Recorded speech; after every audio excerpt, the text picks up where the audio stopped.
If you're new to Linux and thinking about leaving Windows behind, today's story might sound very familiar. A new user recently shared their journey. They tried Linux Mint first, but couldn't get it to load properly. Instead of giving up, they tested Zorin OS, then Pop_OS, and finally settled on Kubuntu with KDE Plasma. 3 weeks later, everything is working great, and they've made a bold decision: no more Microsoft Windows. In this video, we're going to walk through that journey, talk about why this happens, and why Kubuntu KDE often ends up being the perfect home for many new Linux users. Let's start with Linux Mint. Linux Mint is one of the most recommended distributions for beginners. It's stable, polished, and designed to feel familiar to Windows users. Many YouTubers, bloggers, and tech enthusiasts say, if you're new to Linux, start with Mint. And for good reason. Mint is based on Ubuntu. It uses the Cinnamon desktop by default, and it focuses heavily on ease of use and stability. But here's something people don't talk about enough. Sometimes, Linux doesn't work perfectly on every piece of hardware, especially with newer laptops, modern GPUs, Wi-Fi chips, or unusual BIOS configurations. Things can go wrong. In this case, the user couldn't even get Mint to load. That could mean a black screen during boot, a freeze after selecting Start Linux Mint, or maybe the installer wouldn't launch at all. Often, this is related to graphics drivers, especially if the system has an NVIDIA GPU. Other times, it can be secure boot, UEFI settings, or even a corrupted USB flash drive. Now, imagine being a brand new Linux user. You've heard how great Mint is. You download the ISO, flash it to a USB boot into it, and it just doesn't work. That's frustrating. Many people at this stage simply go back to Windows and never try Linux again. But this user didn't give up. That's the key difference. After Mint failed to load, the next stop was Zorin OS. Zorin OS is another beginner-friendly distribution. It's also based on Ubuntu, but it puts heavy emphasis on visual familiarity.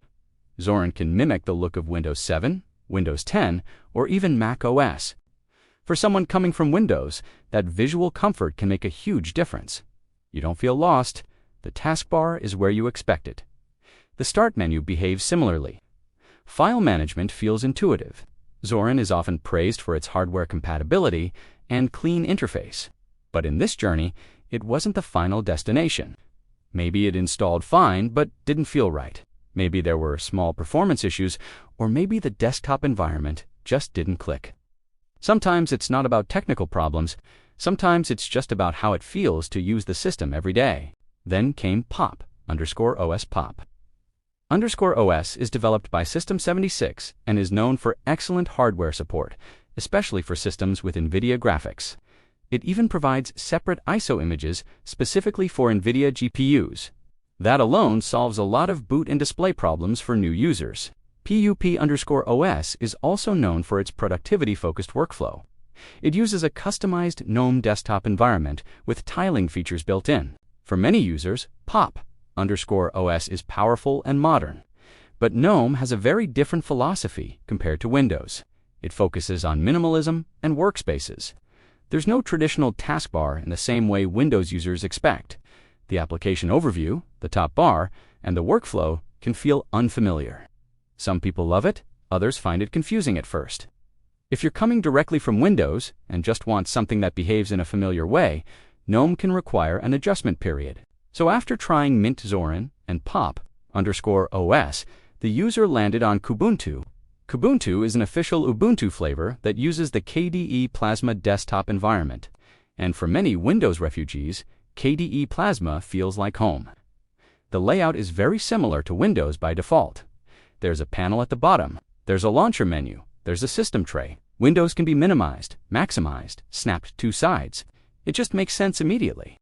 The KDE Plasma desktop, officially known as KDE Plasma, is one of the most customizable desktop environments in the Linux world. You can tweak almost everything: themes, icons, window behavior, animations, panel layout, shortcuts, widgets, transparency effects, you name it. For some users, this level of control is overwhelming, but for others, it's empowering. You can make your desktop look exactly how you want. In this case, Kubuntu was easy to install and worked great from the beginning. That tells us something important. Sometimes the difference between frustration and success is just the right combination of kernel, drivers, and desktop environment. Even though Mint, Zorin, Pop, _OS, and Kubuntu are all based on Ubuntu at their core, they ship with slightly different configurations, drivers, and desktop stacks. That can be enough to change the entire experience on specific hardware. Let's talk about installation. Kubuntu uses the Ubuntu installer, which is known for being straightforward. You boot into the live environment, test the system, click Install, choose your language, keyboard layout, Wi-Fi, partitioning options, and that's it. For new users, the Install alongside Windows option makes dual booting simple. And if you want to completely remove Windows, you can choose to erase the disk and install Kubuntu. The process is usually smooth. 3 weeks in, and the system is still running great. That's significant.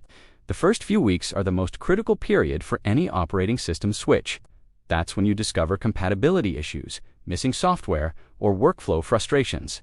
If you survive 3 weeks happily, chances are you're going to stick with it. Now, let's talk about the phrase, "no more MS for me." That's a big statement. It means this user is done with Microsoft Windows. For years, Windows has been the default desktop operating system, but many users are becoming frustrated with forced updates, telemetry, ads in the Start menu, hardware requirements like TPM for Windows 11, and the increasing push toward Microsoft accounts and cloud integration. Linux offers something different: freedom, control, transparency. You decide when to update. You decide what software runs. You don't get forced restarts during work. You don't get ads in your file manager. And your system doesn't suddenly tell you your perfectly good hardware is unsupported. Kubuntu, like other Ubuntu-based distributions, gives access to a massive software repository. You can install browsers like Firefox and Chromium, office suites like LibreOffice, creative tools like GIMP and Krita, programming environments, gaming platforms like Steam, and much more. With Proton and Wine improving constantly, even many Windows games run smoothly on Linux now. Another reason KDE Plasma is appealing to Windows users is performance. KDE used to have a reputation years ago for being heavy, but modern Plasma is surprisingly lightweight and efficient. It runs well even on older hardware. It's smooth, responsive, and visually polished. Customization is another major advantage. On Windows, customization is limited unless you use third-party tools. On KDE Plasma, customization is built in. Want a global dark theme? One click? Want Mac style dock? Add a panel and move it? Want Windows 7 style menu? Switch the application launcher layout. Want animated wallpapers? You can do that too. File management in KDE is handled by Dolphin, which is powerful and feature-rich. It supports split views, tabs, network browsing, and extensive configuration options. For power users, that's a big advantage. System settings in KDE are also very comprehensive. Everything is centralized in one control panel. Display scaling, multi-monitor setup, keyboard shortcuts, window rules, power management, network settings, all in one place. For someone coming from Windows, this centralized control feels familiar. One of the most important aspects of switching to Linux is mindset. You're not just changing software, you're changing ecosystems. Instead of downloading random .exe files from the internet, you use repositories or Flatpak packages. Instead of relying on proprietary drivers hidden behind closed systems, you benefit from open source development and community support. The Linux community can be intimidating at first. Forums, terminal commands, package managers, strange file paths. But once you get comfortable, it becomes empowering. You learn how your system actually works. You're no longer just a user, you're in control. Gaming is often a concern for new users, but thanks to Steam's Proton compatibility layer, many Windows games run seamlessly on Linux. NVIDIA and AMD drivers are better than ever. Kubuntu handles drivers through the Additional Drivers tool, making it easy to install proprietary drivers when needed. Security is another factor. Linux systems are generally less targeted by malware compared to Windows. The permission model is stricter. Software installation requires authentication. The open-source nature allows vulnerabilities to be found and fixed quickly. After 3 weeks of stable performance, the user's confidence likely increased. No crashes, no forced updates, no unexpected reboots, just a system that works. This journey also shows something important. Don't judge Linux based on one distribution. If Mint doesn't work, try something else. If GNOME doesn't feel right, try KDE. If Ubuntu isn't your style, try Fedora or OpenSUSE. Linux is not one single operating system. It's a universe of choices. In many cases, the perfect distribution is the one that works best with your hardware and fits your workflow. For this user, that was Kubuntu KDE. Leaving Microsoft Windows can feel scary at first. We're used to it. Our software, our habits, our workflows are built around it.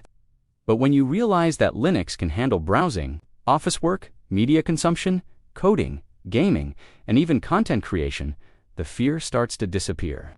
Kubuntu gives you the stability of Ubuntu's base with the flexibility and beauty of KDE Plasma. It's a powerful combination.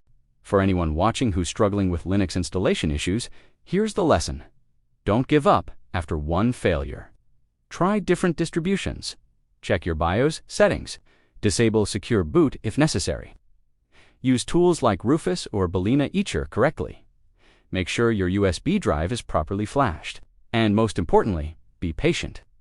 3 weeks without Microsoft is just the beginning. Many people who switch to Linux never look back. They realize they don't miss the constant updates, the licensing issues, or the privacy concerns. In the end, the story is simple but powerful. A new user couldn't get Linux Mint to load. Instead of quitting, they explored Zorin OS tested Pop _OS and finally found their home in Kubuntu KDE. Installation was easy. The system worked great. 3 weeks later, they're confident enough to say goodbye to Microsoft. That's the beauty of Linux: choice, freedom, persistence, and eventually satisfaction. If you're considering making the switch, remember this journey. Your first attempt might fail. Your second might not feel right. But your third could be perfect. And sometimes, all it takes is finding the right desktop environment to feel at home again. Welcome to the world beyond Windows. Welcome to Linux.